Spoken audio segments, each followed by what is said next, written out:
Hey, welcome back to another episode of Beyond the Vowz. My name is La Flower, and I am Marcus. hey guys, how are you doing? I'm gonna switch this over here, is that alright? Alright, we can flip flop our screens really quick. I hope all the mothers out there are having an awesome day. Happy Sunday to everybody. Oh my goodness. Hey Madre, happy Mother's Day. Oh my goodness, I'm so super excited. Genius. Oh, that was Gina. She had mom's picture up. Um, but yeah, guys, it is Sunday. It is Mother's Day, and we have had an amazing day. So I pray that everyone out there has had an amazing day. Um, wow, it's already May, guys. We are already halfway through the second quarter of 2021. Does it feel like the year is just flying by? Yeah, it does. Actually, it really does. It does, right? Oh my goodness.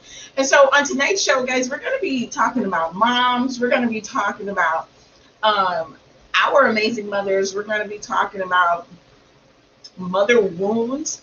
And also, just holding space for some of those women, who are hoping to become mothers, but they haven't become mothers yet. That's a whole nother journey that a lot of women are out there walking, and we just want to let them know that we care, we're holding space for them, and that we haven't forgotten about them, right?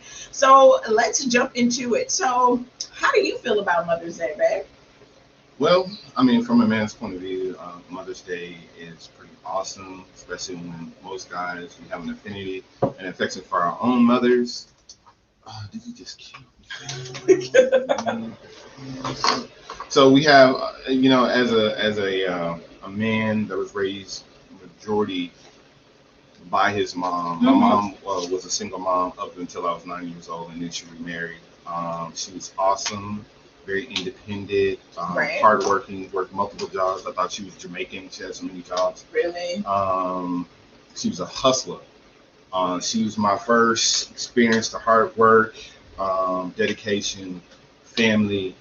She was mom and dad for me, even though I knew who my dad was. My dad, he lived in a totally different city, had his own thing, had his own family. And like I said, my parents split up when I was way little.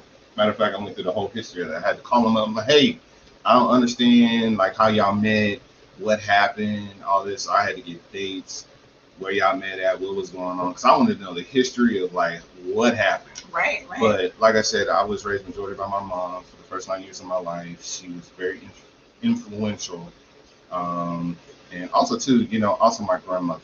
I'll be honest with you. May she rest in peace. I love you, grandma. But she taught me everything my mother didn't teach me. She taught me. She's kind of like picked up where my mother left off, like how to ride bikes, how to swim, how to tie my shoes, Right. all those little things like that. And Well, shout out to all the grandmas, the nanas, the Gigi's, the for sure. What else? Y'all grandmas. Shout out to all the grandmas out there. Grandmas? Well, that's gonna be me. Okay. Many years from now. But shout out to all the grandmas holding it down, because I know, like you said, grandmas play a tremendous role, and I know that we have grandparents and things like that. But I know a lot of grandmas, they play such an influential role in the lives of helping us with our kids, as well as like you said, your grandma taught you so much. So shout out to all the grandmas stepping up and helping fill in some of that Filling those gaps. because it's a lot of working mamas out there, right? Yeah, especially in today's time, there is. Yeah, it's a lot of working mamas who are out there grinding, and these grandmas are helping to hold it down. So yeah, but And I want to say shout out to the mothers out there that have young children that's out there hustling by themselves and don't really have that appreciation today. It doesn't go unnoticed. I have one of those, and I just want to show a lot of love to you guys. All those single moms out there, y'all are hustlers, y'all fighters for your families, y'all providing for your kids. And kudos to you guys. Continue doing what you're doing. It doesn't go unnoticed, unheard. So shout out to you guys. right, and I was a part of the single mom club multiple times over again, and for real, I just want to, like, tonight's show is really going to be encouraging. It's going to be educating, and hopefully some parts of the show are going to help free from some of the trauma and things that you've dealt with in the past when it came to some of those mother relationships. But I just want to encourage all the single moms out there Two, not to give up. Your work is not in vain. I know I dealt with a lot of guilt as a single mom, um, because I was in such survival mode with my children, that I missed on, especially the older, the bigs, as we call the older kids. I missed out on so much, because I was grinding. And it's like, my mom had to take them to games for me, picking them up from school, plays at school, because it wasn't that I was chasing the bag. It's like I was chasing, making sure that they were comfortable, that they were okay. I mean, but you did check the bag. I mean, at the end of the day, you do have to provide. Right. Provide comes with money. It comes with hard work. You try to set forth a foundation for your kids financially. Right. You got to put yeah. You got to chase the bag, and it's hard to do that as a single mom, to have to go to work, wake up, go to work. Well, you got to wake up, get the kids ready, make sure they got breakfast, get them dressed, how they brush their teeth. I know my kids, they don't like brushing their teeth. My kids don't like brushing their teeth. Washing their face, all that stuff. But it's like getting them ready, getting off on the bus, or you got to drop them off. Then you got to go to work and deal with your boss, deal with all the stuff you got to go through for 8 hours, or if not more. Then you got to get home, get your kids off the bus, or pick them up from daycare, bring them home. You got to get them fed. You got to do homework. The struggle is real. You got to do everything. So right? It's like a day in job. It's like y'all really don't clock out. Single moms can't clock out. So no, it's married moms can't clock out. But I know when I was a single mom, it's like I didn't have anybody to say, "Hey, baby, can you come help?" and things like that. So we just want to encourage all the single moms out there, to keep pushing, keep grinding, stay encouraged, because it's gonna get better. It's gonna get better. I know the older the kids got, it became a lot better as I started empowering them with chores and more responsibilities. And then they saw that we could have teamwork together. And so that was super important. But I love Mother's Day. For me, of course, Marcus says, Mother's Day we celebrate that all throughout the year, and we definitely do. We constantly show our mothers love and, have conversations with them, talk to them regularly and stuff like that. But I think on today's day, it's really just a moment to evaluate and appreciate and show gratitude to the motherly relationships that you have, or that we have, right? It's not about, all the extra, but it's really a time to just show gratitude and just pause. Because I know when we're grinding and we're hustling, sometimes we don't think about those relationships that we have. And so we just want to make sure that on today, we're able to take a moment to pause and really just evaluate our relationships with our mothers, or us as being mothers, and how can we level up? How can we love our mothers more, show more appreciation to them? And how can we level up as being moms? I remember in one of our business meetings, one of the gentlemen said, he says, "Are you, like, we expect our kids to get A's in school. Like, he's like, you need to do your best in school." But he was like, so many of us as parents, we're getting F's. And I was like, whoa. Whoa. What did you think about that when that was said? Or now you're just, I'm not sure if you were, I think you were there, I'm not sure. No, I was there. I mean, sometimes we overlook it as being the perspective of being a parent. We're so busy as into the day-to-day struggles of trying to provide, trying to parent our kids. We don't look at it in reverse. It's like, how are the kids looking at our parenting, or looking at us as parents?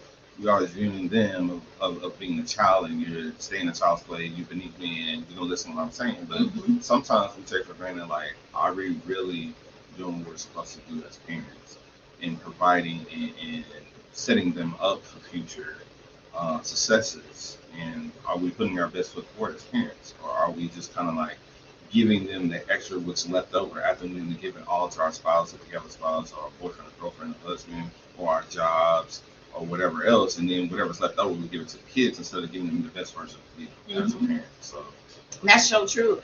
And I know as a parent, we always say, do what I say and not what I do. But we already know. Right, because because you have so many people, you have parents up here smoking. hey, don't. No smoke, judgment, no judgment. If you love. Hey, but my thing is like, no, it's not that. But I'm saying you can't tell a child, they see you up here drinking and smoking. Hey, don't be out here smoking. You shouldn't smoke. Don't do it. But it's like they see you do it. So what do you Right. think they're gonna do? Right. If it's good enough for my mama and daddy to do it, even though they're telling me not to do it, at some point they're gonna be curious and like, it didn't hurt them, and they look like they were enjoying it, so I'm gonna try. Yeah. So we definitely have to be mindful on um, our actions when it comes with our children. I know for me, when I was a single mom, when I was, dating and things like that, and I would not allow, I would not my kids didn't know that I had relationships until it was time for them to be introduced into the relationship because I have so many girls, I didn't want them to be introduced or to see different men because I had to evaluate them. They had to go through a certain process to make sure that they were worthy of meeting my babies, right? And so as a mom, I didn't want them to see that. And that's a part of um, how our little girls are looking at us. If they're seeing us with a lot of different people, then yeah, they're gonna think that, hey, This is normal. that may be cool for me to have, relationships with multiple men and expose them to my children and things like that. So we definitely have to be mindful of the grade that we're getting as a parent. I know that when it comes to communication, that was hard for me because I was very much so. I don't like kids don't ask me questions. And when me and my husband got together, that definitely helped me because I'm like, okay, maybe I can give more of an explanation. It's not just, hey, do it because I told you to do it. But I know my personality type, I just ask questions. And so I know that some of my children are just like me. It's not that they were coming up against me or that they were trying to be disrespectful. They were just really trying to have the seek to understand conversation. But in some of my crazy old belief system, it was just like, hey, do it because I told you to do it. Like, I don't want to hear nothing else about it. Just get it done. But my lovely husband has taught me to have a more open line of communication with the children. For sure. How was that when you were growing up with your mother? Was it more of a conversation, or was it just do it and you just did it just because of who you are? Shout out to Marla Pierce Taylor. Hey, Marla, if you watching, or if you watch Catch the Replay. But shout out to her. No, there wasn't a lot of explaining going on. This is I'm from I'm from the old school where it's like I was taught where kids are supposed to be seen and not heard. You don't talk when you're not being spoken to. You do not, especially raise your voice. I'll talk to no adult. Right. But it's basically with my mom. It's like, yeah, you're gonna do what I say, and you're gonna do it how I want it to be done. There wasn't really open a lot of dialogue, and I don't want to make it seem like she ruled with an iron fist because she didn't. But she laid down a solid foundation for me in the beginning, and I knew to trust that foundation and not to get out of line with her. And so, and therefore, she moved the gentleman that you see before you now. So, if it wasn't for her, very well done, Mom. If it wasn't for her being that I'm gonna say she definitely. Well, I take it back. She did rule with a firm hand. She had to. I was a boy. And so, and some women, that's another whole conversation with women having to raise these men. And my mom did a spectacular job of raising me. And it's like, sometimes we feel like, are the boys going to be too soft? Or is she not going to be, is she going to respect women? Is she going to be, how is he going to turn out?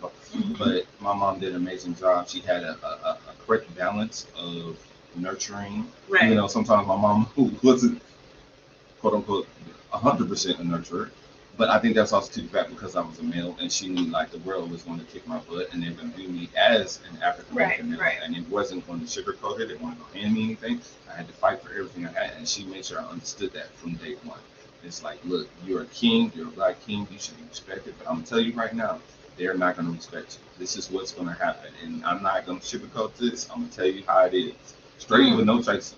So, straight no chaser. So, but I definitely agree with that, and I know that's where a lot of my parenting tactics came from, was from coming from that community of, Okay, if they allow you to sit in the room, then you sit in the room and you can soak it all up, but you dare not comment on it, right? Mhm. So, and that's how I was with the kids. However, I realized I have to allow them to come to circle back and ask questions, but I don't want them butting into my conversations. Like if me and another adult are talking, I don't need your 2 cents right now. And this is just, if you guys don't agree, that's fine. We're just sharing some information and sharing with you, how we do it or things that we've had to overcome when it came to being a mom or a parent in our relationship with our children.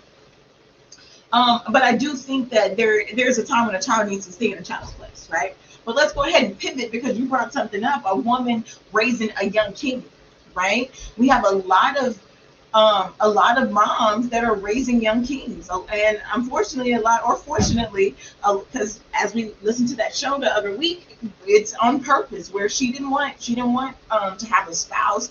She just wanted to have a child, and her whole plan was to be a single parent, and that's fine if that's your belief system. But in raising a young man, you do have to do things a little differently. I'm such a nurturer. I think I was more nurturing to my son than I was to my daughters. I think I would be more firm with my girls, and I would kind of nurture my son a little bit more. Would you agree? Oh yeah. Um, With Tamir? yeah, I would say probably so, and that's typical with mothers sometimes. They have a tendency to nurture and neuter the son, Neuter? nurture the son, and Nurture. cuddle the son. But Cuddle.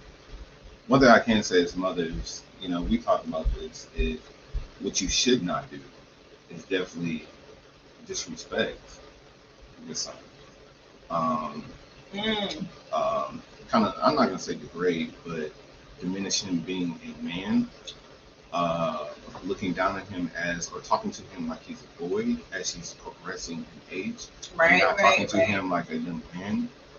Don't get me wrong, that's your baby. That's always gonna be your baby, period. But Hmm. he's growing into a man, Yeah. and at some point he's going to be the head of his household and leave your house Hmm. and be the king of his own house.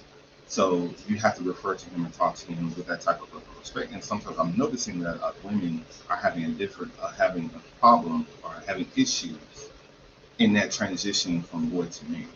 Right, because there's a switch that happens. It's a switch that happens, and we've seen it with all of our kids, and it takes place between the age of 10 to 12, probably more around the 11 to 12 age, where they They get go crazy. they go through they start going through puberty, they change, and so you have to change your parenting accordingly. And it's super important to not be the voice of the accuser in our young kings' lives. I've always told my son from a very young age that he is an endangered species.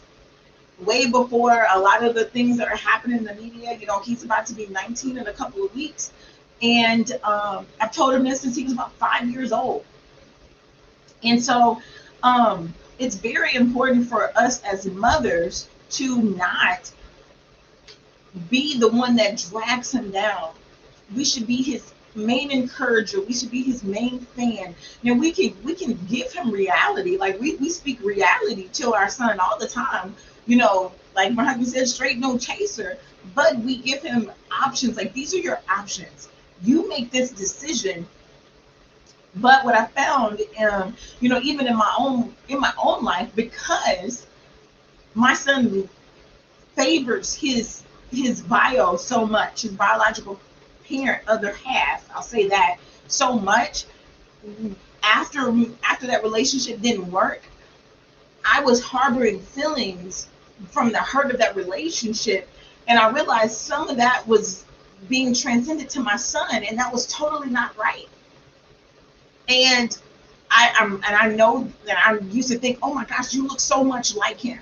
Oh my gosh, you laugh like him. Oh my gosh, it works. Why do you have to be like him so much? It used to drive me crazy because I did not like what this person did to me. I did not like how I allowed this person to impact me. And I realized that interfered with the love that I should have been giving my son more love, more encouragement, than I did at times. And so that's not cool. We can't charge our children with the hurt and the sins of their parent, of their other parent. What do you think about that? I mean, that's absolutely correct. You know, yes, you can't hold people hostage, especially a child, for what an adult has done. They're an innocent bystander in this. They have nothing to do with that. It's crazy. So, you know, you kind of have to separate the two. Mm-hmm. Um, yeah, you can't put the charges on the child from what the person, from the adult or parent did. They shouldn't do the time for that Right. adult. Right. But also, I want to give a tip to you guys, and I know we're gonna pivot a little bit because I don't want to get a little serious here. Ooh. I want to keep it light though. This is Mother's Day, and this is a day of joyful and celebration of all the moms out there. So Yes. Yes. we're gonna get into some fun stuff. But I definitely, as a parent, I give you a tip as far as parenting a teenager as they get older. One thing I've noticed is, and this is also the psychological thing, is like when you're talking to a teenager, it's best sometimes to be walking next to them, or sitting next to them and having open dialogue versus sitting across. Because sometimes sitting across with them can be kind of like I feel like you're intimidating. interrogating them. Instead of like, you know, going for walks with them, getting them in a setting where they're comfortable, allowing you to be walking next to them so you feel more like an equal instead of like an overbearing, over person authority figure, Right. and allowing them to express themselves. Even conversations in the car, they're right next to you, walking, they're right next to you, or just having just open dialogue. You want to have transparent dialogue with teenagers. And one thing I can say is not to have that oversertive authority figure with them. Although you are the parent, you are the authority, but they should have an open feeling and feel comfortable, especially at that age. Because you know how teenagers are. They want to be by themselves. They want to keep stuff to themselves. And getting them to open up is going to cause you to have to go to a place of where, you know what, I need to look at this not so much as a parent, but also as a friend. Let's be friends, and then, you know, I can put my parent lens on, but I need to talk to you like a friend first. Right. Right. And go from there. That's one thing that's helped me a lot. I used to, you know, have that, hey, what's going on, blah, blah, blah. And then I had to understand as a teenager, as a kid, I put myself in their shoes, and it's like, you're at a pivotal point in your life of trying to figure out what you want to do. The last thing you want to do is just be scolded, talked to, talked down on, instead of being uplifted, adored, and put up, you know, Right. Good. with confidence. What I've learned is that it's important for our teenagers to know that their voice matters and their opinion matters. Because I used to be the mom that says your opinion don't matter. Like, Mm. and you know, I've had to go back and I've had to repent for that. I've had to go back and apologize to some of my older kids for saying things like that because it completely shut them down as a person. And we're supposed to be gearing them up to spread their wings to go out and be this awesome, amazing human. But I realized as their mother, I was one of the ones that was stifling them. It's almost like I was clipping their wings before they were getting ready to leave the nest. And I was totally wrong for some of the conversations or just cutting them off and not allowing them to share and to open up, you know, even about our faith. I even had to share that at some point I turned away from God. I, you know, was like, God, I'm tired because these people keep hurting me. It's like, how can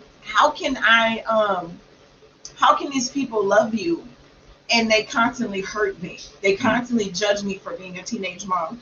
They constantly judge me from having to work so much. They think I'm a hoe. They think I'm all of this. They don't know the things that I've been through. They didn't know that I was taken advantage of. Like, because I'm not going to just put everything out there like that. But I'm being hurt by these people who say they love you. And so when I shared that with some of my older children, because everyone has to have their own faith walk, right? Everyone has to have their own relationship with Christ. And they realize that, yeah, I got to ask some of those hard questions. I got to make sure that this thing is right for me. And so that's why it's so important for us to build this right foundation, right? Because if they do go astray, they will come back. if they do want to say question and be like, you know what, I don't know, but that foundation and relationship and the love that we share as parents should be should solidify their relationship, their faith relationship. But sometimes the things that we don't do it out of love. We do it out of wanting to have that authority and that power over you, instead of being that teacher or that teacher for them, right? To help their wings grow so when they get ready to leave the house, they can truly soar, instead of them walking on the ground like some chickens who can't fly because their mother didn't prepare them to soar when they got out of the nest, right? Let's see what else. So we talked about faith. We've talked about, like you said, I love how you said, go be next to them. Just like when we shared the other week about walking next to them when you're having a conversation with your spouse, do it with your children too. And it will definitely help you level up and get that A as a parent, A as a mom, because we want our children to rise up and call us blessed. We want our children to rise up and say, you know what, my mom is my biggest fan. But sometimes if we don't rear them or raise them in love, sometimes that won't happen, right? All right, so I want to go ahead and well, we gotta get ready to go to commercial in a couple minutes. Before we go, when we go to commercial and everything, I really want to get into the mothers. I want us to talk about your experience with your mother. I want a good experience that you had with your mother. We're gonna touch some mother wounds, but I really want to talk about the positive things about being a mother, how experience your was with your mother growing up and things like that. And for all those that are listening, I would like you to chat in, send a shout out to your mother, yeah. That's what I want to talk about. All right. Well, I know we're going to be a little bit early, but we'll go ahead and get ready to go to our first commercial break. So you can hear from some of our sponsors. Life is better when you are living on purpose, but many times we get stuck in the rat race and in the mundane task of our day-to-day lives, causing most to lose sight of their purpose. That's why certified life coach, inner healer, and business strategist LaFlower Bowie is here to help you get calibrated to your calling through proven systems, techniques, and resources. Order a copy of her book, Principles to Reposition, to assist you with your journey, or schedule a free clarity session to kickstart the journey. After these sessions, clients have stated they found clarity and opened their eyes to things they had long forgotten. So get social and follow LaFlower on all social media platforms at LaFlower Bowie. And don't forget to mention Stunner Radio sent you. Hey guys. Well, thank everyone for tuning in. We're back to another episode, special Mother's Day edition of Beyond the Vowz with Marcus and LaFlower. If you are watching from our YouTube channel, definitely like and subscribe. We love Stunner Radio, of course. If you're watching from our Facebook or any other platform, still like, share, and subscribe. Definitely leave your comments below. We're going to start doing some Mother's Day shout outs to some of our awesome moms out there. But I just want to jump into the pivot that Marcus wanted to do with my mom. So my mom, shout out to sister, I call her Sister Linda, y'all. I love you, mommy. But she is evangelist, Dr. Linda Virgil. She is flat out amazing. And growing up, my mom has been flat out amazing. But my heart really hurt because I didn't realize how awesome my mother is, how awesome she is, until I got older. When I was growing up, as you guys know or should know, my love language is words of encouragement, it's cuddles, it's all of those things. And my father spoke to me in my love language more than my mom did. Like, my father was the one who we would always give hugs and kisses before we went to school. He called me little mama. He would tell me how beautiful I was, how awesome. He would just build me up with those words. My mom would be behind the scenes doing what moms do, cooking dinners every night, taking care of things, making sure we were Gucci, making sure we were good. And I didn't realize that. I grew up with some resentment for my mom because she didn't know how to love me in my love language. And I didn't understand that until I was older, until she began to open up and share, okay, Flower, this is why. Because sometimes our moms can't give us what they don't have to give. If their mom wasn't nurturing or, all lovey-dovey and spring roses, like Major Payne said, oh, this is making me feel all funny. If they then receive that from their moms, how can they give that out? Right? And so when my mom's like, Flower, you got to remember, my father was a farmer. I wasn't in the house with my mom baking cookies and bread and stuff like that. I was in the field. I was in the watermelon field. I was doing, I was out. We were working because my dad was a farmer. And I was like, wow, I didn't think about it like that. I was like, all I know is that my mom is not the one giving me the kind of love that I'm needing. So that must mean that she does not love me. And so again, we spent so many years with me feeling some type of way, and it was all because my mom didn't understand, or you can't give what you've never got. It's almost like you can't tell somebody how to walk down a path that you've never traveled, right? And so it was really, it just really helped me as I got older to see. And like I said, my mom, but when I asked my mom for anything, she is right there. Sure. I want to cry to start thinking about it. Anything I've ever needed, she's made sure that I've got it. When the kids, just like in the middle of the night, if I need something, she's waking up and doing it. 5 o'clock in the morning, and she used to have to take me somewhere. She's doing it. If I'm breaking down on the side of the freeway. And so I really, now I understand why God gave me the mother that I had, because I had a father that speak to me in my love language, right? But I needed a mom who was willing to go the extra mile, because there's a lot. Growing up, I realized there were a lot of moms who were kind of selfish. A lot of moms who did their own thing. A lot of moms who didn't support their children, or they wouldn't sit in a parking lot for 3 hours waiting on their child. They wouldn't take their child to the airport, in the wee hours of the morning, just the things that my mom has done. And, like I said, I'm getting emotional because I hear other people talk about their moms, and I'm just like, my mom is like truly a ride or die. Like, anything I need, she's there. If even when I was on bed rest with the babies and stuff like that, she's cooking, making sure I'm eating the right stuff. It's just so many things. And I'm gonna stop crying for it. I'm gonna stop talking for a second because I gotta pull my emotions together. Because again, I felt so guilty once I got rid of a lot of that resentment just from not understanding how my mom was raised, and it impacted, my relationship with her. Yeah, I can truly say that Linda Virgil, she has a very servant heart to the max, 100%. She'll give you the shirt off her back. She'll go to war with you. She'll pray with you. She'll pray over you. She'll be there right with you, hold your hand. She'll comfort you. She'll help you out. She'll nurture you. She's a powerful woman, amazing woman. And sometimes, like my mother, she wrote in the chat that there's no how-to manual on how to raise kids. And us as kids, sometimes we as kids put our parents on pedestals. And that's where they need to be, because they're mommy and daddy. But we also don't look at the human aspect of it. Right.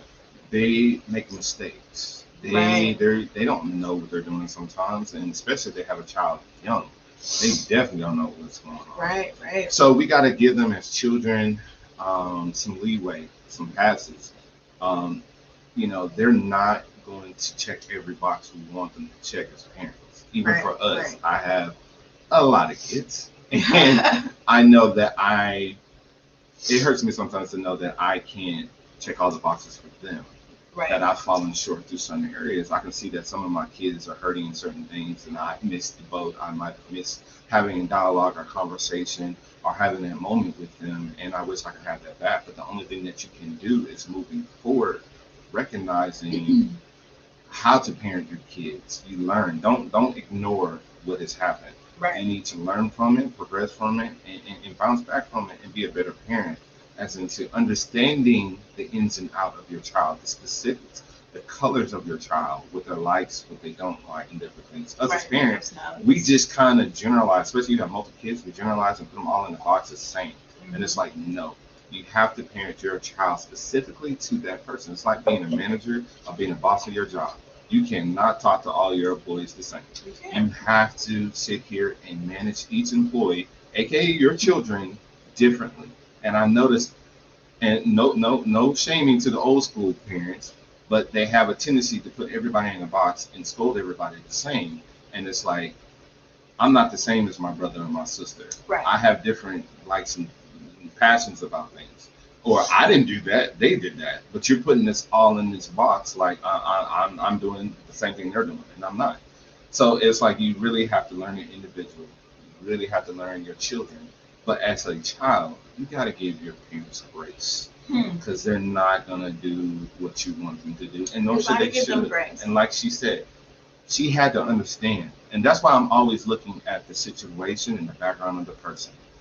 They might be going through something or might have gone through something. And you're looking at the individual now. Right. But what did they do or what happened to them to get them where they are now? Yeah. So for Flower, it took her a long process and a long walk to understand where her mother is. And I'm glad that she's at that space. Because I'll be honest with you, when I first came and met this woman, I was like, what in the hell is going on between her and her mom? Because it's like, no offense, and I'm not saying anything, but I've been raised. My mother is like, you do not call me by my first name. You call me mother. Do not call me by my first name. If you call me by my first name, Sister Linda. It's the problem. Didn't call her Linda. But it was like, I never heard a child, a grown child, refer to their mother in their first name. And when I came in, Flower was like, Linda. It was not Linda. And I was like, is that not your mama? Sister Linda? So, you know. But by that time, we were already, side note, y'all don't come from a throat. No. We were already working. And so that was one of my, even though we have a interesting relationship now. But, yeah, that's how we used to roll. But that's how it is. I mean, this is an example, and I'm glad this is happening on the day that not all relationships are perfect. It's not going to be perfect. Oh no. You're not going to see eye to eye from mommy to the child and child to mommy. It's okay. Y'all work through this. I gotta sit down, have dialogue, and talk. Don't sit there and harbor feelings. Don't sit there and just like, you know what, forget you. I ain't talking to you. Like, no. First of all, our moms are getting too old. I need to, you know what I'm saying? I have to, no, I don't have very much time with my mom. And I don't want to say, hey, Mom, I ain't trying to put you in the grave. Don't put in the grave. That's not what I'm saying. Mom. But I'm saying we need to value and love on them while they're here. Because we don't know what tomorrow's going to bring, especially in today's time with COVID, all these things that's going on. Right. And so our elders, these baby boomers, they're valuable. They're treasures. You know, they got a lot of history. Wisdom. There's so much wisdom. Sure. And you know, that's one of my prayers is ask God for wisdom, increase in favor. But I know some of the wisdom that I'm going to receive is from the relationships that I have with my moms. For example, Marcus and I were going through a very tumultuous time in our relationship. And, he doesn't know about this, or he doesn't know, I spent hold on, what are we talking about? I spent, a lot of time. Tumultuous. Really? I spent a lot of time talking with my other mom.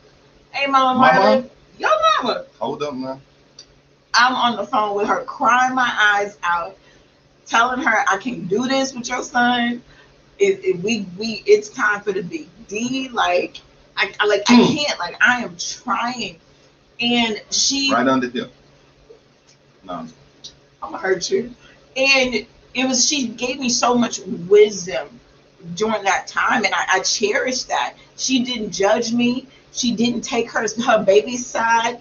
She gave it to me straight, no chaser, from a woman's perspective who had been through some things, right? Who had been, it's been married and then, and gone through a lot of that stuff. And I appreciate her for that.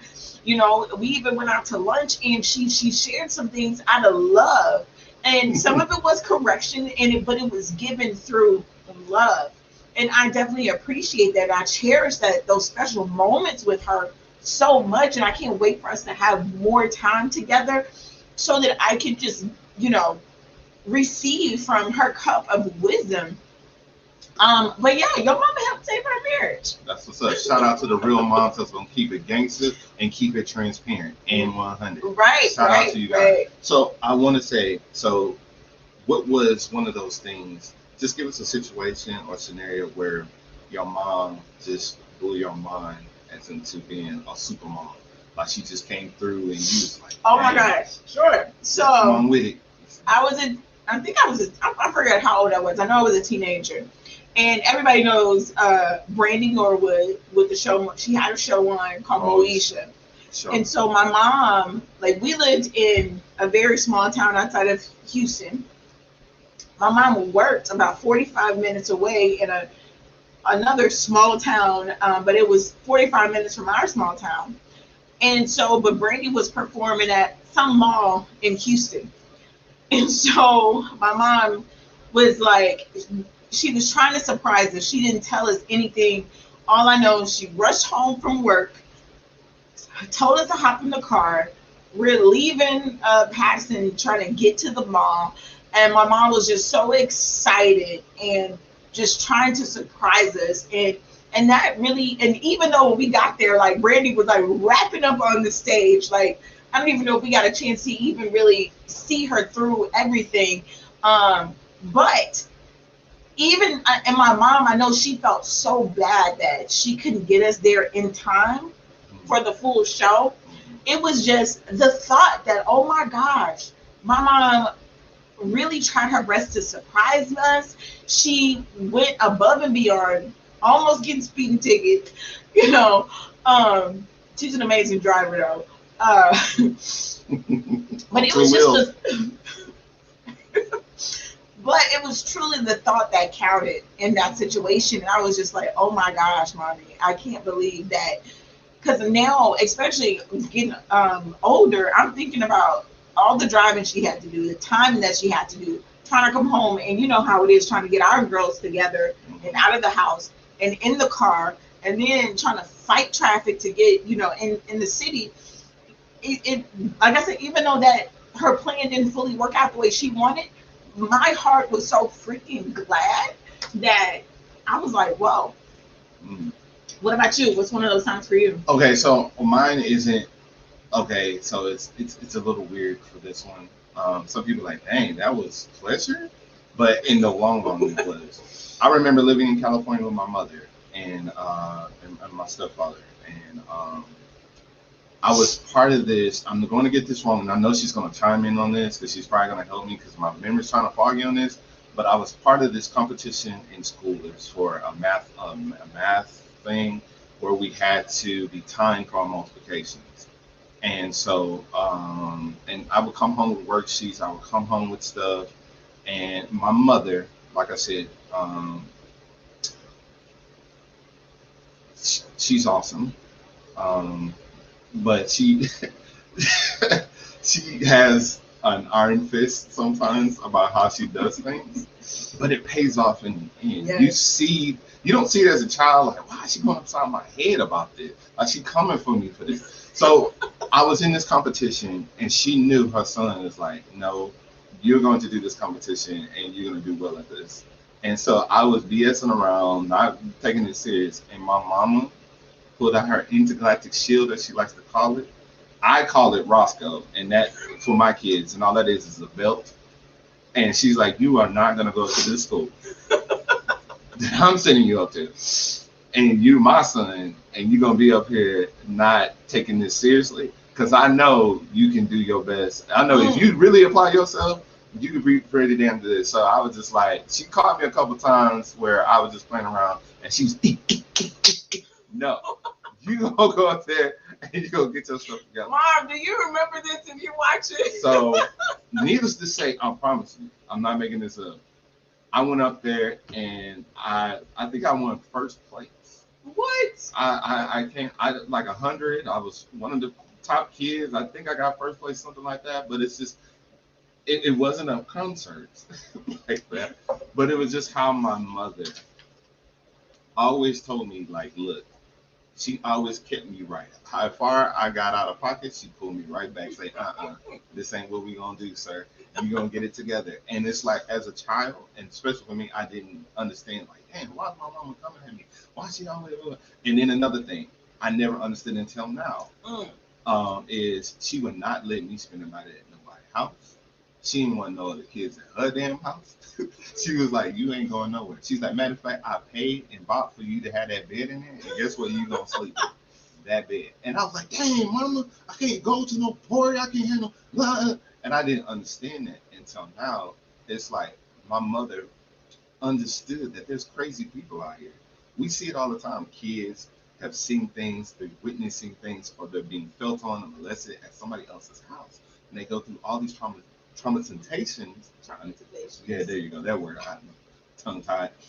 They go through all this stuff, and it's because their parents are just so trusting of leaving them in. Well, I think that's a good pivot, though. And so I think that. Oh, my bad. And so it was like, my mom was like, no, she didn't play those games with other people. She's like, no, I love my child too much not to put you in harm's way. I didn't understand that until I got growing, and I thank her. And she knows it. I thank her all the time. Like, Mom, I didn't get it then at all. I thought she was like, honestly, I was like, she's the worst mom. Because everybody gets to hang out and go to parties, have their friends over, and I'm just sitting here in my house like, playing with your chocolate. But now I understand. Right. You know, so it's like. But I think your mom protected your oil. She protected you. She protected your oil. That's like your anointing. She protected you.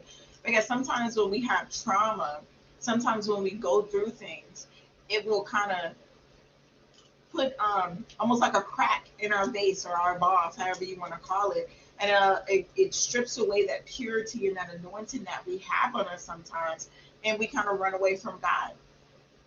But when a mother protects the oil, protects the anointing of her child by monitoring what goes into their gates, their eye gates, their ear gates, their physical gates that they're walking through, the thresholds.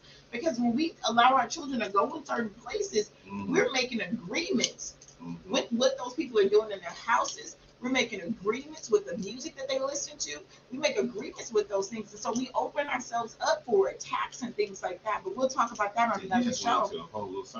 But I'm just saying, so that's a little word right there. But we have to protect our children's anointing. We have to protect their oil. We have to protect their purity.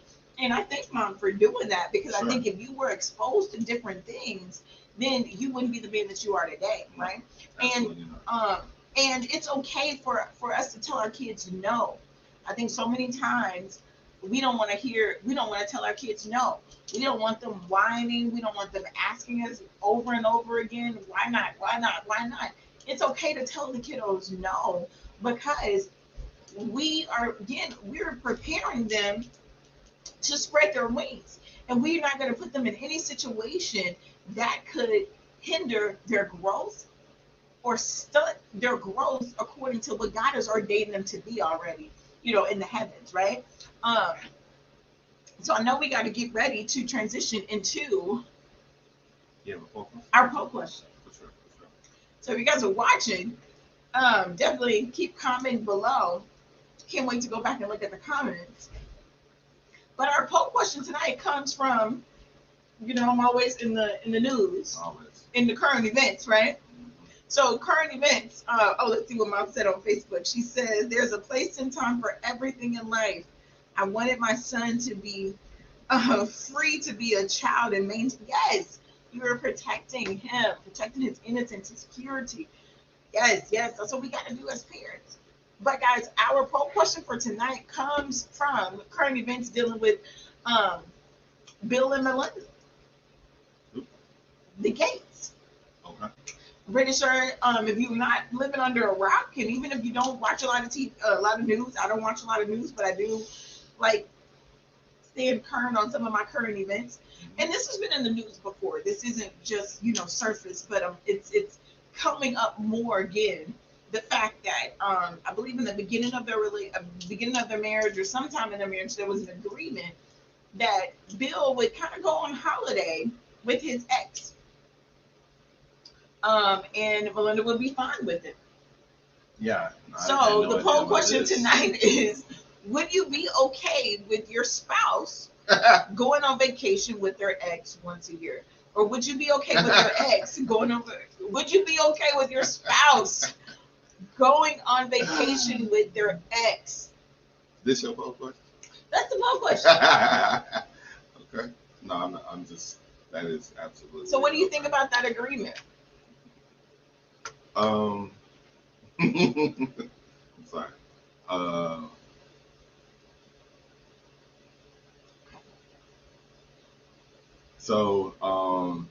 Okay, so let me get this straight. So you saying we have an agreement? Both of us have an agreement that you get to go with your ex once a year. I get to go with mine.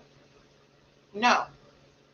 I'm not sure. I get to go with my ex. The agreement. Mom said, "What the hell?" Yes. So, would you? I know I wouldn't be okay. Now, maybe this was something that she agreed. Like Bill's like, "I will marry you." Okay, my thing is so not to, but I'm like, they're an ex. They're an ex for a reason. Why do they need to be brought back up into the present if they're an ex? That's what Well, maybe it was the ex that got away, but in a lot of situations, No, if the ex she's the still president, holds a lot. Still, we Of have course. soul ties. I'm not gonna preach about soul ties, but we're course. gonna talk about soul ties one night and how I soul just had a ties impact you. I just had a conversation with somebody that's very near and dear to us, and if he's watching, he would know. But he's definitely dealing with somebody from his past, Okay. and it is a true thing. But I'm like, you're in a new relationship, hell, a marriage with somebody else. Well, what if that was a part of the marriage? Like, Melinda, I'm gonna marry you if you allow me to go on vacation with my ex once a year. If that's already understood, then that's their agreement. Are we? Are you? But we're not in the understanding that there's an agreement already. We're just saying, looking at this little isolated incident, like, are you okay with allowing your spouse to go on vacation with your ex? So not you're saying there's not you an would say agreement. no. And you're acting like you're surprised. So that's a no-go for you. Are you saying like you're going on your ex, or if I'm going on my ex? I know it's a no-go for me. I mean, either way, no, it's not happening. I'm just saying we've moved on to a new relationship, and I'm sitting here saying, hey, I'm gonna go ahead and go on vacation with my ex, and I need you to be okay with this. Yeah. No. Really, that's what happened. This is what the gates are doing, no? What they were doing, because now they're headed to divorce court. So, but yeah. So that is the reason why. Am I wrong? But if this was a part of something that they've been doing for years, that's probably not why. Obviously she's been okay with it for years, because it wasn't a one-time vacation, according to some of the blogs that I was listening to. Guys, gentlemen, ladies, you can be okay with something in the beginning. There's plenty of people, and I was just having a conversation with my mother about certain things. You can be okay with something in the beginning. The relationship's going to change. You're going to change. You're going to view things different. What was okay in the beginning is not going to be okay with you now, because it's a different dynamic in a different season. Mm-hmm. So what was okay, and if they did have agreement in the beginning, that's probably because they were younger, things were going on, things were fresh and new. As you progress and get older, your minds change. You want exclusive things. You may not want to share. You may want to do things together and not be sharing everything. So I'm pretty sure this had something to do with it, although they probably had a whole plethora of things considering who they are. But I'm saying, but this did not help. Right. So no, that would be a no, because I know what it can lead to. Well, let's spin that. What would be some of the benefits of someone going on vacation with their ex once a year? Benefits? Yeah, what would be a benefit? I don't see how that's. Well, in my mind, one benefit could possibly be, not that I'm agreeing with it, just trying to, spin this around a little bit. Mm-hmm. What if your spouse refuses to do certain activities with you? Like, they're not an outside person. They don't want to hike Mount Everest. They don't want to jump out of a plane and go skydiving. But what if your ex really enjoyed doing some of those activities with you? So what if you can't go with your homies that do that? I'm just saying. I'm just trying to see what would be some of the benefits of you going on a holiday with somebody once a year. That spouse, it's more of a, like, I want my cake and eat it too. Yeah, it's not the benefit of what you're talking about. Mhm. Although you're like, well, my wife doesn't like basketball, but my ex does, and I want to go to the All-Star game in Vegas. I'm gonna take my ex. My wife is not gonna mind, but did your wife not realize that they were once together? They have that relationship and bond that things can lead to not just the Oh, I'm basketball pretty game. sure they're There's going to intimate. be That's not a extracurricular question. activity. So that was You're what going on I'm holiday talking with about. someone. So that thing, that's why I said it opens up a whole new Pandora's box. So to me, that's a no-go. There's no benefits of it. It's just going to leave things messy, and you're going to be in divorce court. Right. So yeah, guys, please comment below. Let us know what you think about our poll question for tonight. Hopefully, I can start posting them again. Oh, excuse me. Start posting them again so that we can have your feedback ready to go for the poll questions. Before we wrap up, I want to remind you guys that we are still in our 21-day fast for Uncommon Faith. Please, if you want to, you can join the community. We're just building a community of believers who, are free to worship, free to be them in Christ. So it's an online community that we are building called Uncommon Faith. Please don't hesitate to join. And we're also doing a 21-day fast leading into Pentecost. This fast has been totally different. This is a fast that I'm seeing. I'm hyper creative right now. We're doing mastermind sessions along with our weekly online prayer and fellowship. But God is letting me to do a mastermind session with some of the people that are doing the fast right now. So this is more of a creative fast for things that a lot of us are preparing to birth during this season. And so, again, we're doing some mastermind sessions. I know we have a couple people that want to write books, and they just don't know where to start. A couple people who want to turn their hobbies into a business, and they don't know how to make that transition. How do I scale this up? So I'm helping them identify who their ideal avatar is, and how to market their business. And so again, this fast is definitely different, and I got a feeling that it's different because after the 120 had that upper room experience, they went out, like the Holy Spirit fell. They started preaching, prophesying different things. They went out, churches were, just so many things happened.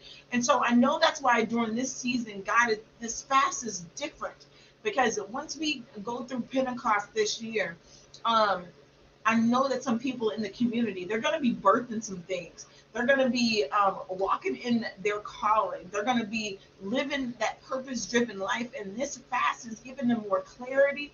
God is giving them the formula. Because I know that a lot of kingdom people, and I don't want to start preaching, but I know that a lot of kingdom people really say that God gave us this idea, that God gave us, this vision, this dream, and then we just wait for something magical to happen. But guys, we got to ask God for the formula after we get that prophetic word, or after that dream. God, make it clear. God, order my steps. But I want to encourage anybody that's watching, and just know that clarity comes in motion. Clarity comes in motion. And so once you start taking one step, God is take two, and he'll lead you and guide you in the direction that he wants you to be in this season, especially when it comes to being that kingdom entrepreneur, being or bringing that vision, that concept, that idea to life. So if you haven't joined our community, the link right now is uncommonfaithfast.com. That'll give you access into our community on Mighty Networks, and it will also give you access to the 21-day fast. So I'm super excited. How about you, Ben? I'm super excited, man. I'm also going through this fast too. It's been pivotal. It's been life-changing for me, and I'm gonna just give you a little tip on that. If you're having issues with your business and trying to find what you want to do, your purpose is in your passion. So your purpose is in your passion. Somebody put that in the comments. Your purpose, that's good, man. Yeah. Some good stuff. All right, guys. Well, I know we got to get ready to wrap up. We thank you so much for tuning in to the show tonight. Again, you can catch us live every Sunday at 8 p.m. Central, or you can catch the replay on stunnerradio.com. You can catch us on our YouTube channels. Let's see, where else? Spotify, iHeartRadio, Facebook, so many different places. But wherever you find us, please like and comment so that we can know that you are there. We love to be interactive. I know we didn't get a chance to do our restaurant tonight, but we'll make sure we include that inside of our, sometime we put that, drop that nugget in there. But we love you guys. We love you. Thank you so much for tuning in tonight. Grace and peace to everybody. And remember, never settle. Always Always take it to the next level. good night, guys.